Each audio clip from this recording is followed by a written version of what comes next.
Hi, ladies. I hope you're having a great day.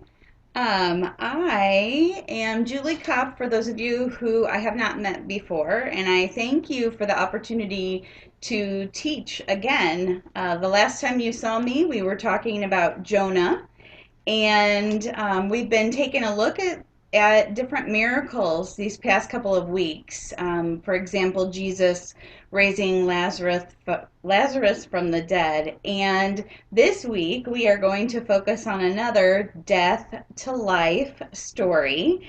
And I know you'll find it interesting. We have been looking at miracles. This one wasn't performed by Jesus, it was performed by Peter. It would come through the hands of Peter. And I just want to make you kind of reflect on what we've been talking about the last couple of weeks regarding we saw Lazarus being raised from the dead. I taught on Jonah and talked about even prophets get things wrong sometimes. We took a look at Job. We've been exploring the life of Job and his friends and those responses. And so this week, I think it's awesome. We are going to focus on a woman in the Bible, and we're going to be coming out of Acts chapter 9, verses 36 to 43. She is the recipient of the next miracle, and her name is Dorcas, and she was chosen by God. She was referred to as a disciple, and she lived in Joppa, and she was deeply loved. So, in keeping with that theme, we've been looking at people in the Bible who were known as being leaders, who were known as being encouragers, who were known to provide inspiration, not just to testify to Christ and God's goodness, but also to lead their communities, whether they chose that or not. And I am sitting in a rocking chair because as I was studying about Dorcas, I just kept thinking about, what her environment would be like. And we're going to take a look at all of those things. We're going to first look at the meaning of her name because that is very crucial to the story.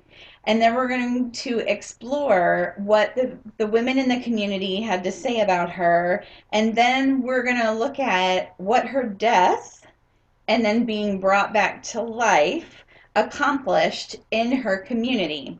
So last week, we talked about Job and we talked about the name meaning ostrich, and that ostrich was, or I guess is, considered one of the dumbest animals because they trample on their own eggs. And I thought that was kind of fitting for the fact that we're going to look at Dorcas. And her name in the Greek translation of the Aramaic name Tabitha.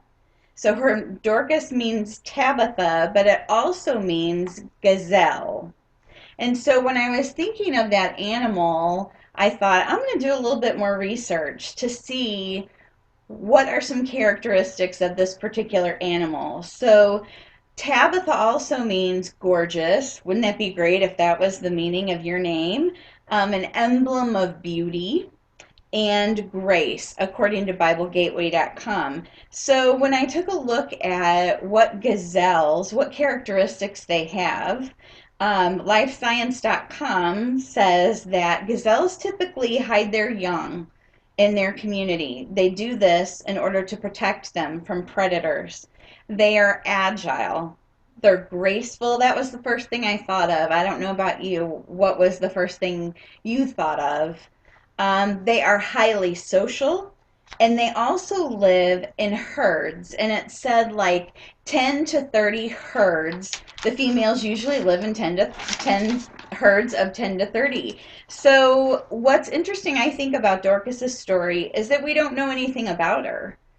We don't know anything about her. All that we know is that by the time we enter the scene, she has already passed. She's deceased now. And the women that she ministered to, they were known to be widows. And there's speculation that she was a widow as well and turned that into her ministry. But What she did do was something that we touched on last week, and Tracy had asked us about our positioning in this world, and she said something to the effect of, we are strategically positioned for servanthood.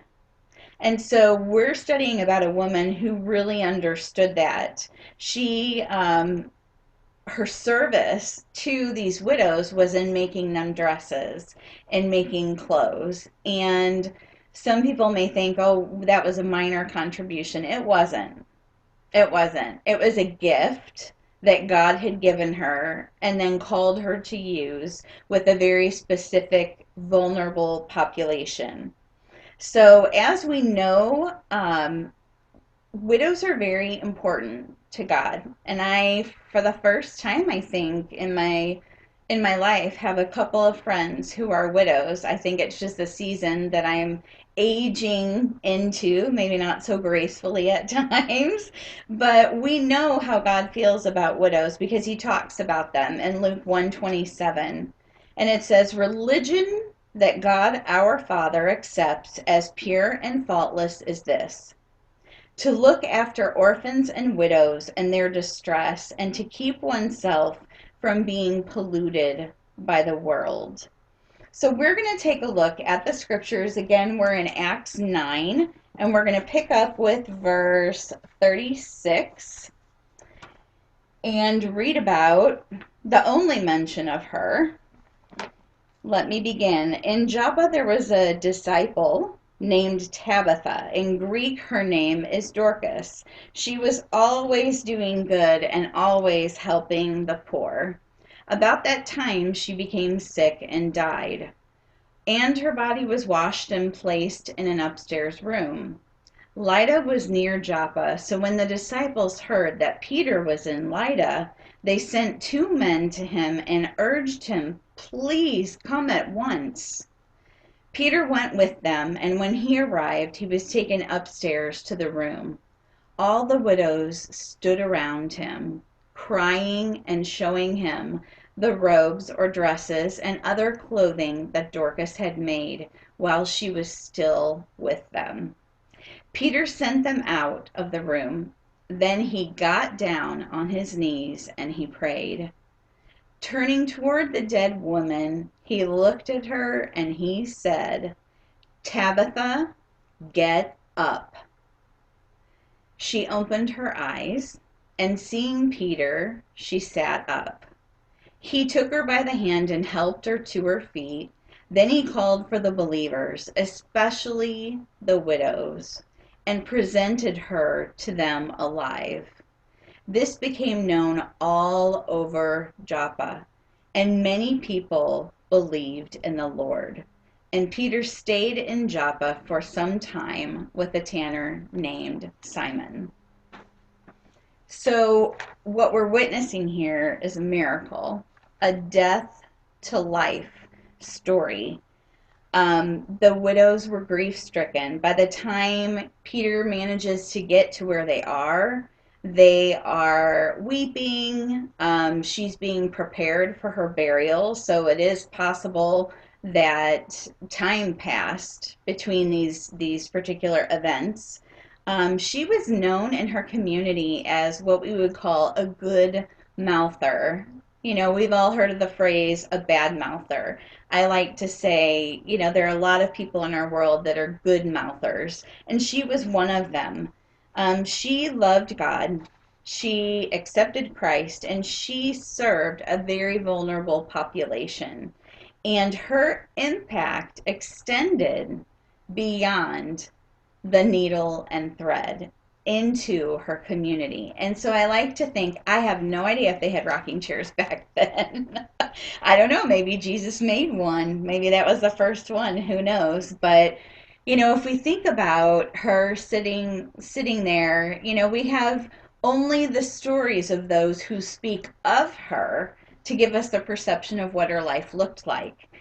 When Peter got there, they had all of their things and they were showing him.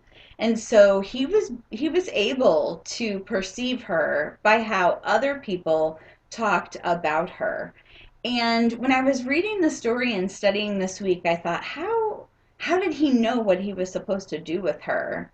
And I did some research, and it says that God had already convicted his heart. So when he went in there, he knew what he was supposed to do. He knew that she was going to be a recipient of the miracle of being given life a second time in the physical realm. So he didn't hesitate. He knew that Dorcas's life had cut off during her purpose-driven season. She was living a very useful life, and she was ministering to women in a way that touched them in their sacred spaces. She ministered to them and gave them the gift of having something, number one, handmade, which is just a gift in and of itself, but number two, something that would make them feel better at a time when they're grieving. And so Peter, when he walked up to her, she was supposedly laying there, and he knelt down and he prayed and he said three simple words: Tabitha, get up. What I want to point out about that is that, when we reflect on her life and her death, it reminds me of the fact that God neither needs our acceptance or our permission to work in and through our lives so his glory will be shown.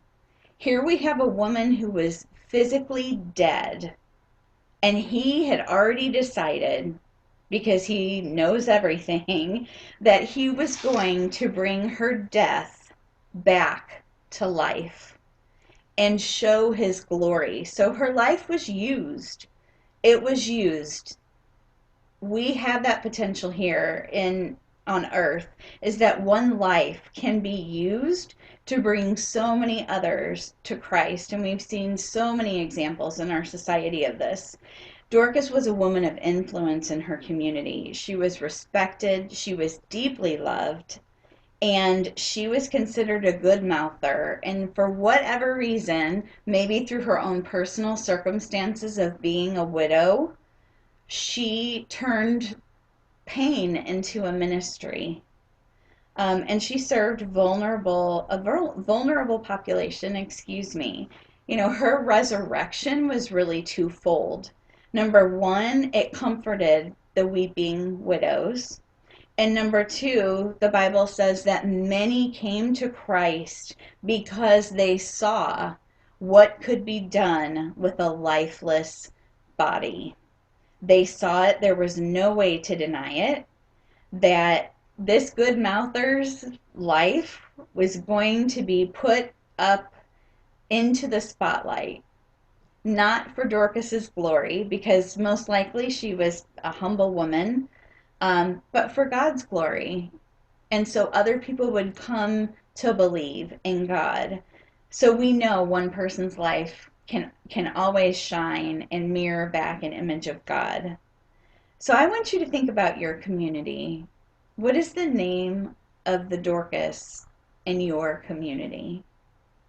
And I realized, because I have seen this group in action for a couple weeks, there are probably Dorcases in our community in this group. And I just want you to think about the fact that God is no respecter of persons. He takes everyday normal folks like Jonah, even though he was called a prophet, like Lazarus, like Job, like Dorcas. He makes ordinary people into heroes. And in this story, he made an ordinary woman into a shero. And we can draw inspiration from her. You may have a Dorcas in your community, or you may be the Dorcas in your community. In your community of friends, family, your church family, with everyone. But I want to encourage you, if you don't have a good mouthing Dorcas that protects others, in your community, please widen your circle. So I want to say thank you. Um, oh, wow, how perfect was that?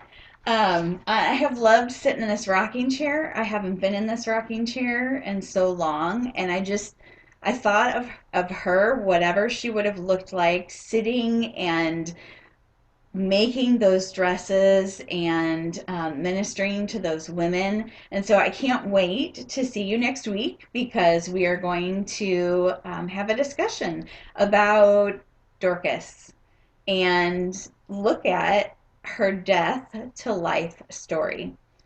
Thank you again. Have a good night.